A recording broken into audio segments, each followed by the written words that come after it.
Doctor Baba Saheb આંબેડકરની જન્મજયંતિ નિમિત્તે ભાવનગર ખાતે તેમની પ્રતિમાને સાફ સફાઈની પ્રક્રિયા ભાજપ દ્વારા હાથ ધરવામાં આવી હતી।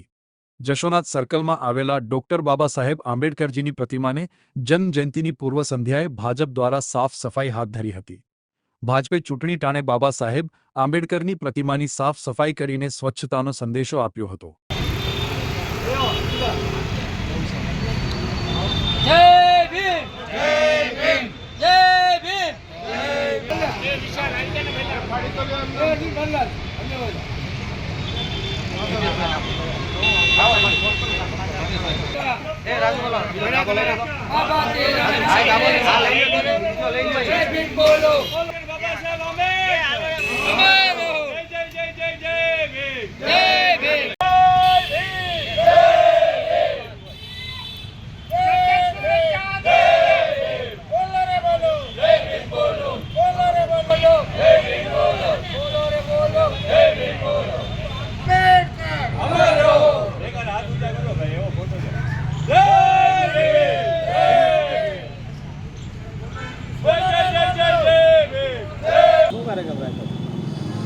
આગામી આવતીકાલે 14મી એપ્રિલ ડૉક્ટર બાબા સાહેબ આંબેડકરની 135મી જન્મજયંતિ નિમિત્તે ભારતીય જનતા પાર્ટી ગુજરાત પ્રદેશ દ્વારા સૂચના આપવામાં આવેલ કે સમગ્ર ગુજરાતની અંદર ડૉક્ટર બાબા સાહેબ આંબેડકરના સ્ટેચ્યુને સાફ સફાઈનો કાર્યક્રમ રાખવામાં આવ્યો હતો।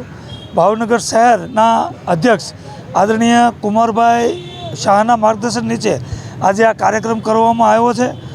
ભારતીય જનતા પાર્ટી કાયમ માટે ડૉક્ટર બાબા સાહેબ આંબેડકરને ન્યાય આપતી આવી છે।